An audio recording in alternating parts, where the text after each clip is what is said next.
What it is, what's good, how y'all living, how y'all feeling, happy Sunday, good morning, good afternoon, good evening to all of my listeners. It's the Brate Podcast back once again. Hopefully you can hear it in the background. If not, then I'm doing what I can, but got some groundcraft going for you. We have a very strong amount of conversation that we're going to be doing today. I've got two big topics that I've been holding on to and decided that I knew this was that weekend when all of this was going to happen. So a portion of the podcast is going to be very brief, but I still want to talk about it because we're getting close to that point where the questions arise and the concerns are flowing.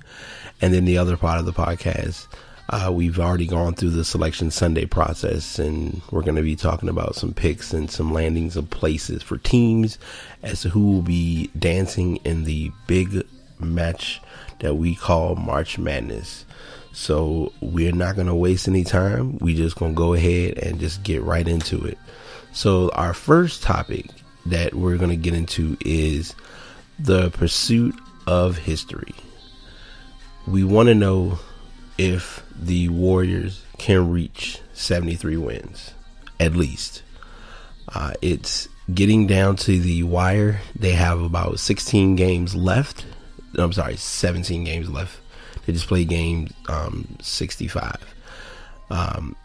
As far as the projection, it looks pretty strong and pretty intense as far as them going for this challenge.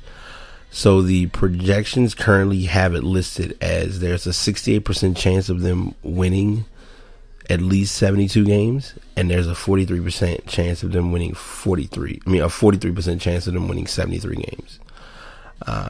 And currently the projected record is 72-10, which means they would tie the Bulls. Obviously they don't want to do that. So I think it's just going to come down. Right now they've won game number, and I want to make sure I get this right because I hate doing this.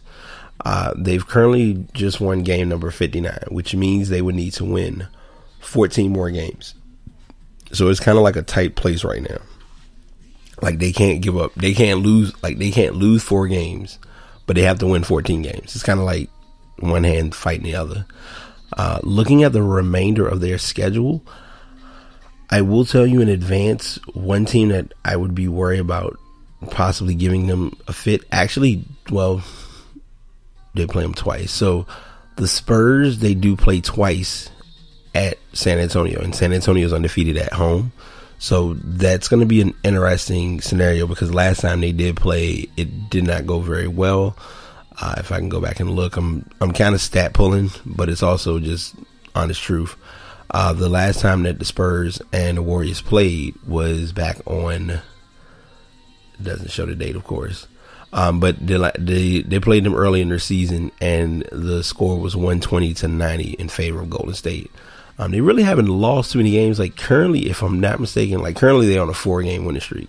The last game they lost was the unexpected game against the Lakers, and it wasn't because of Kobe. Nothing against Kobe. It more so had to do with the superstars. Well, not the superstars, but the role players like gosh, I can't even remember the name. Russell. It's because I don't keep and I'll be honest with you, I really don't keep up with the Lakers talking about it. So forgive me for not being that factual with their gameplay. But no, it wasn't Kobe that really had them in their mode. Realistically, the Warriors, to put it in a nice way, the Warriors played themselves out of that game. And the reason they did so was because they really could not hit shots when it counted most. So because of that, it caused them to have a pretty off game. And basically when you play, if you play against a team, basketball, just like with any sports, is all about momentum. And that one game, momentum pretty much exposed itself. Their game yesterday against the Suns was pretty close. They ended up winning that game by 7. I did see the highlights of that game, and I know Brandon Knight had a good performance against Golden State. I'm sorry. Okay. Brain fart. It came back. D'Angelo Russell, he was a big part of why LA won that game. I knew it would come back. I was like, I'm just glad it came back in the podcast and not during another podcast or another moment. So, yeah, but looking at the remainder of their games to compare where both teams are right now, Golden State is currently 59-6 at this point in their games. Chicago was 58-7, and this is compared with the Bulls of 95-96 when they went 72-10. So there's gonna be talk about this for a while. Next game they have on tap is New Orleans. Should be a walkthrough. You know, you can't really forecast or project the game. You kind of have to just let it play itself out and then go from there. So we'll see how it goes, and I will probably be making this a trend to make this as kind of the starter or the icebreaker for the podcast as far as the tracker of the Warriors' pursuit to 73 wins. So just keep an eye out for that. But someone at work asked me this, and I guess I'll go ahead and get into it before I forget. Do I think they'll break the record? Honestly, I believe they can. I won't say it's going to be like a dominant fashion, but they have a good chance of breaking it. I could see them at best getting 73, but as unexpected getting 75. So of course, if they win 75, then in this case, they would only be allowed to lose one game. Is that possible? Probably not, but I can see them getting 73, going 73-9. It's just going to be tight because they can't, like, literally it's basically like a cutoff. If they lose 3 games, they're cut off. They have to win out. Because then if they lose another game, then the closest they can do in regards to the record is to tie the Bulls. So, like I said, I think we're going to make this kind of a trending little piece. Next week should be interesting because it'll be the 20th, and by that point they'll have played 4 more games. So it's kind of going to be fun to kind of keep tabs on seeing if it gets better or if it gets worse. So just keep an eye out for that. So that's where I'm at with the pursuit of the Warriors. And yeah, we got the pop filter knock out the way. We're going to go into our Battle of the Battles, known as March Madness. It's going to be going down in Houston this year. I'm assuming at Toyota Center. If I was taking a blind stab in the dark. So we'll just be looking forward to that game on April the 4th for the championship game and April the 2nd for the Final Four matchups. But the seedings and the seedings and teams have been placed. Our infamous 4 play-in games have been set. So we have our 68 teams for March Madness. 2 things that were pointed out that I found to be interesting was that, number one, Michigan State did not get a number 1 seed, which I thought was odd, even though they're playing in the same seed. I mean, they're playing in the same division or section with a team that got the number 1 seed that they should have gotten. Virginia, and that you have to. So, side note before I continue, you have to always see how the selection team does their picks, because they always make sure that they don't put a lot of teams in the same, that are from the same conference, in the same bracket. Like, for instance, you rarely, if at any point, will ever see North Carolina and Duke be in the same bracket for a tournament. That's just not going to happen. So I truly am enjoying what I see on this bracket. I will admit that I am being a biased fan in saying that there's no offense to North Carolina, to West Virginia, or Xavier. We're probably going to win that division. Win that conference. As far as the number 1 overall seed, Kansas goes, Kansas has a sure shot of making it to the Final Four. And I'm going to say it that vocally and that directly solely because the interesting thing with Villanova trips up every year. They do it all the time. The team that I think will give them a hard time, and this is going to be me reaching when I say this, I think Arizona has a good chance of going at least to the Sweet 16. I know Arizona usually struggles, but I think this year might be a little bit different. I can also see Maryland possibly making the Sweet 16.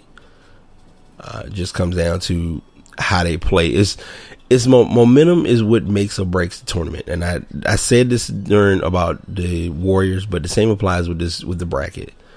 There are a lot of teams who are playing like their lives depend on it. I feel bad because shout out to the MEAC. Hampton is playing against Virginia in the first round. At least in their defense, they don't have to do a play-in game, so that's a plus. VCU got a 10 seed. Go Rams.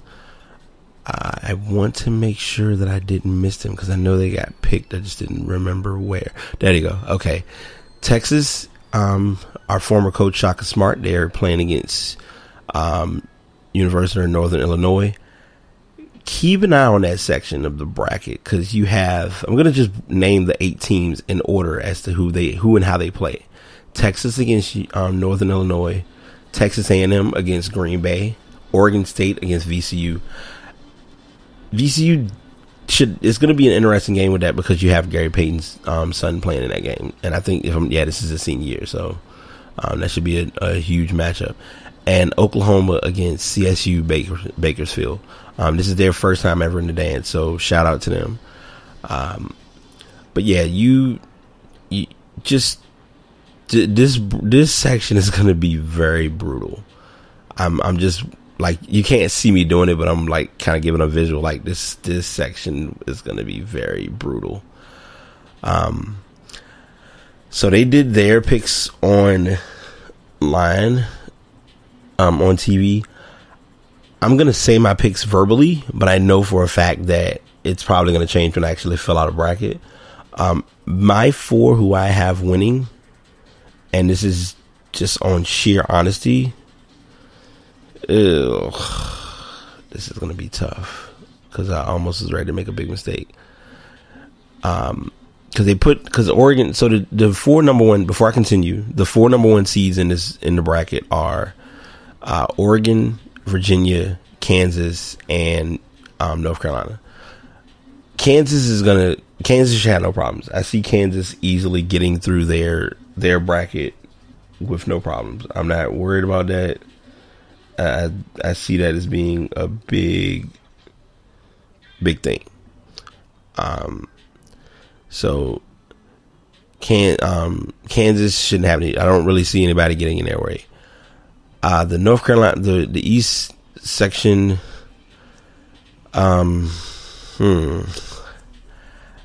My biased pick obviously is Kentucky, but if I really had to keep an eye on a team that might surprise anyone, I would probably say North Carolina as obvious.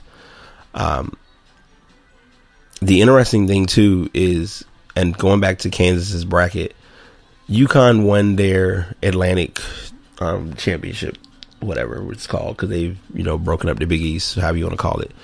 But Connecticut has a good chance of beating Colorado. Don't ask me why I struggled to say that just now, but Connecticut has a good chance of beating Colorado since it's an 8-9 seed.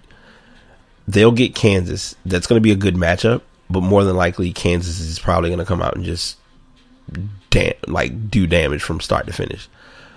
You just always have to keep your eye on how Kansas plays, because sometimes Kansas can get into a good rhythm, and then sometimes Kansas gets on the court and it's like, oh, we're supposed to play. I forgot. I'm sorry. Don't ask. Don't know. So, like I said, I have Kansas, Kentucky for those. Kansas for the South, Kentucky for the East. For the West, I'm taking a shot in the dark, and I'm gonna say Duke. The interesting thing about this bracket, and if I really wanted to be really petty, because I think it's just more realistic, Oklahoma. Buddy Held is balling out of his mind right now. I know a lot of my college heads or guys who watch sports or keep up with basketball probably don't keep up with college basketball to this extent. Like I keep up with most of the guys, and I kind of been catching it here and there.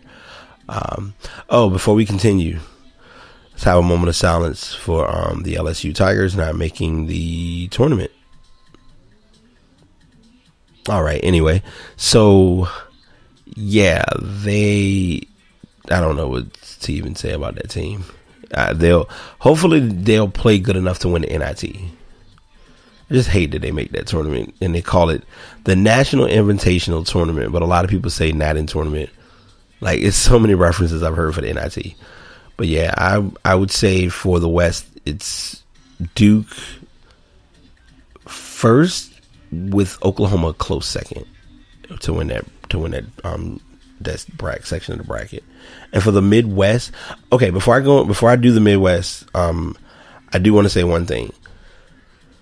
On the West, you have a very unique situation here as well, because you have, which I don't know how this happened, you ended up with Oregon and Oregon State in the same division, both being Pac-12 teams.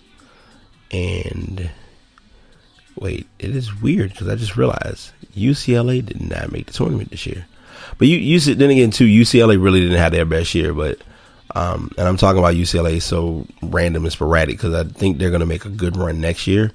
Because they got one of the guys coming from this basketball school, Chino Hills High School, and it's looking promising. So that might give them a little bit of spark, a little bit of funk to kind of get going.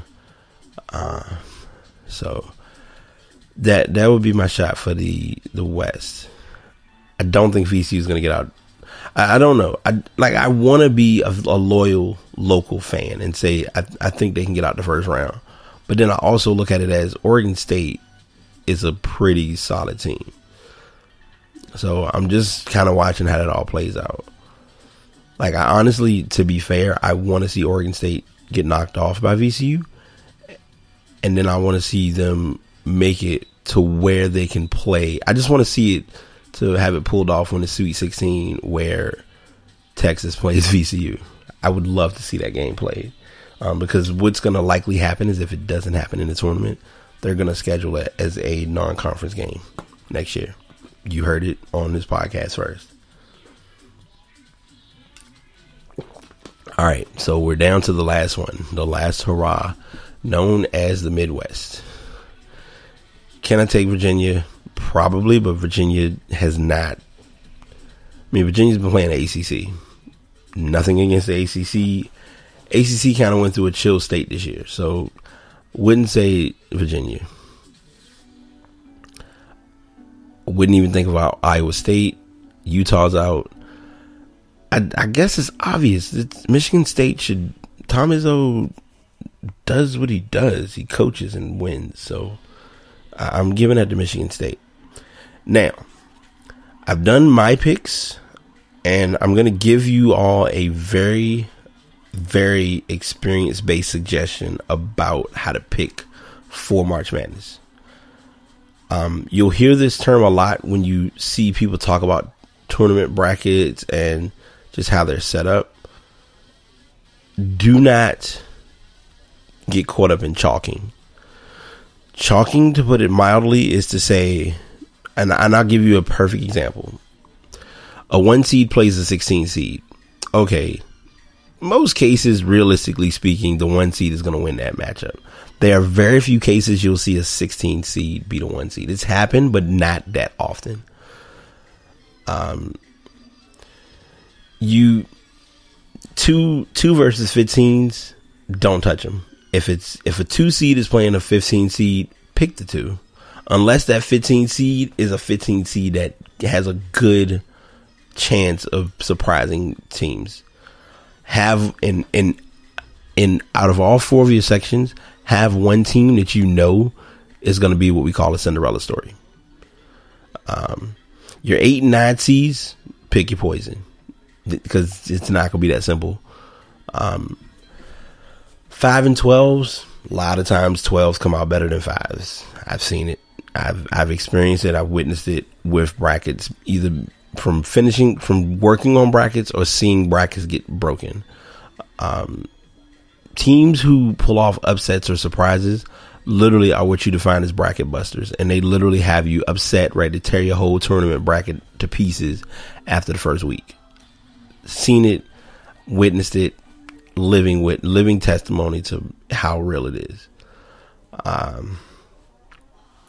14 threes are trap games, or 3 versus 14. Excuse me, those are trap games.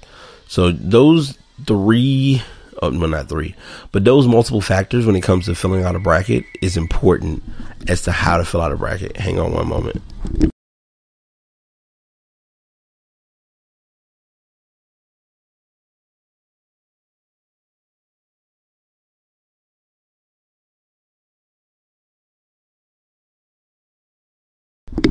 Sorry about that. All right, we're back. So yeah, I just don't know. That's kind of my whole breakdown of the tournament and the matchups. What do you guys think, or what's your input? I would love to hear from everyone. I've also mentioned this before in other podcasts. If you have any suggestions for topics, because I am still working on some topics, I still have some thoughts composed up, and they will be queued for upcoming podcasts. By all means, send them to me. My email address is bratepodcast@gmail.com. My mic almost just toppled over and tried to kill me. I guess it's a way of telling me it's time to shut it down. But nonetheless, I enjoy y'all. Thank y'all. I appreciate everybody for tuning in. Those who have listened to the show live, thank you. If you are going back to listen to the show, please listen in. Please give advice. Please give suggestions. If you're not already on my page, Brate Podcast, I usually post content there as frequently as possible, as far as when I'm going live, any information about what the upcoming podcast could possibly be about, among other things. So if you do enjoy this, leave comments in Spreaker or leave comments on social media where respective. Text messages, contact, all options are open. Again, thanks to everyone for listening. Y'all enjoy the rest of y'all Sunday evening. Until next time, this is BT signing out, doing yet another Brate Podcast. Peace.